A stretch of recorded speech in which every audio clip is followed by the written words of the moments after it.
Welcome, welcome, welcome, everybody. So today we're doing things a little bit differently. We are going to talk about why and how is whole life insurance actually cheaper than term life insurance. Okay. It's a concept that many of you probably have never heard of. A lot of people decide to go with term because they think it's just the cheaper, more affordable option. But we're going to debunk that for all of my analyticals out there. Okay. So, first things first, we're going to go ahead and bring up an example that I worked up. And this is nobody in particular. So this is for John Doe, again, just a made up person, but 29 years old, non-smoker, and they're putting $500 a month into a whole life insurance policy. Okay. So a lot of numbers here. Want to just highlight a few things. So with these policies, you have a cash value that you have accessible to you. Then you have a death benefit. Okay. Cash value, death benefit. There's two portions. All right. As you can see, each year they do increase over time. That's just how these infinite bank policies are structured. But what I really want everybody to focus on is cumulative premium. Okay. What is cumulative premium? That's how many dollars you actually put into a policy over the life of your loan. Okay. So the year I want to look at is year 10 and year 11. So year 11 is an important year because you'll see between the cumulative premium, how many dollars you put in over your life of your loan is $65,790. And if you see your net cash value, how much cash that you can actually access and withdraw tax-free and use whenever you would like is 66,000. So year 11 is the year that this insurance is cash flow positive. Okay. Meaning for every dollar that you put into the policy, you can now get a dollar out. All right. There's no more cost of insurance at this point because you have grown your cash to a point where it just is going to multiply. Okay. And as you can see, even 20 years in, you put 100,000 in, but you have 133,000 available. All right. So this is a very important year. And it's always the year before it's cash flow positive you need to look at to determine your term cost equivalent. All right. So we want to look at year 10 because, again, you can see 59,842 is not less than 58,000, which you have access to. All right. So what you want to do here, all right, is take this number and divide it by the remaining years of the policy. So in this example, they have to pay until 75. So it's about 46 years they're paying. So you take 46 minus 10, get you 36. What do you do with that 36? You divide the $59,000. So 59,842. Divide that by, it was 36 years remaining to pay on the policy. Okay, so you effectively pay $1,662.27 a year for coverage for the rest of your life. Okay, so why are we doing that? Let's just break that down a little bit more. Okay, so you're actually paying $59,000 for 10 years for coverage for the rest of your life.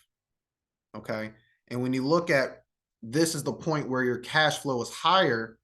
The next year, your cash flow is going to be higher than the amount of dollars that you put in. You can go ahead and see the cost of insurance to be insured for your entire life.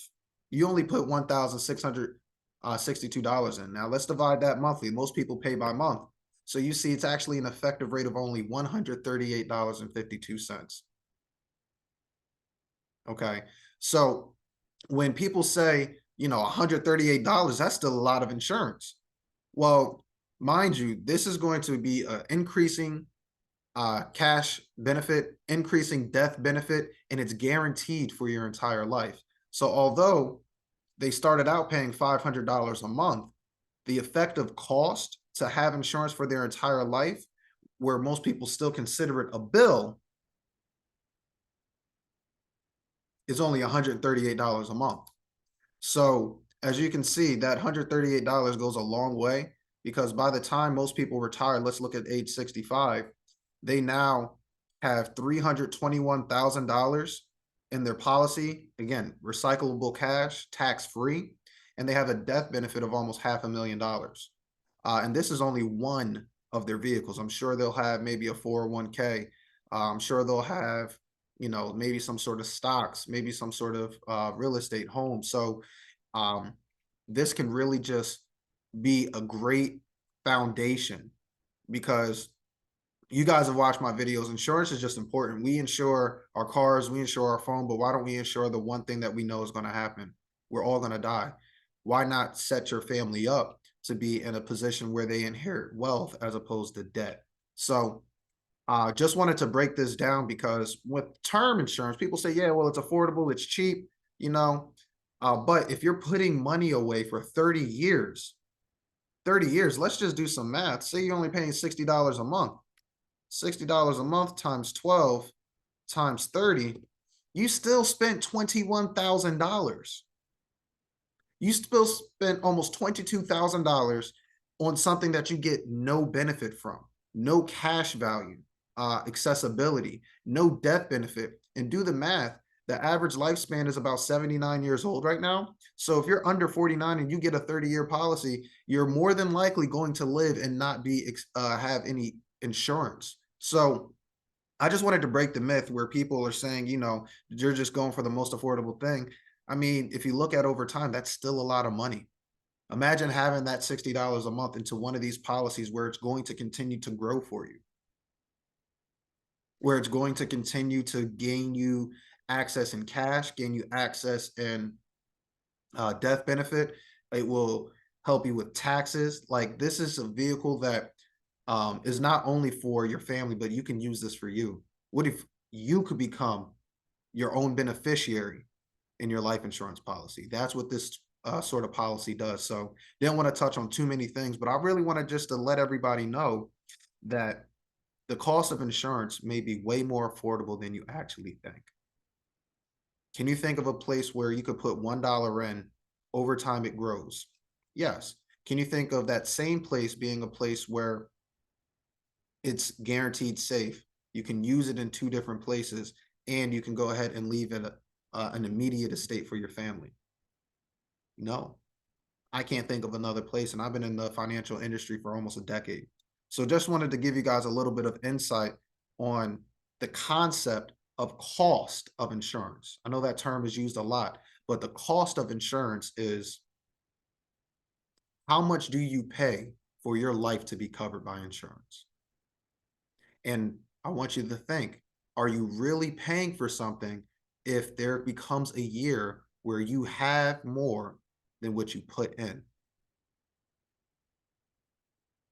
Because if I say, hey, if you give me $1 and I'll give you $2, I'm sure you're going to take that trade every time. That's exactly what you're doing here. You're putting something in and you're going to get more than what you put in the beginning. And that's only with this infinite bank whole life policy. It's not with term insurance.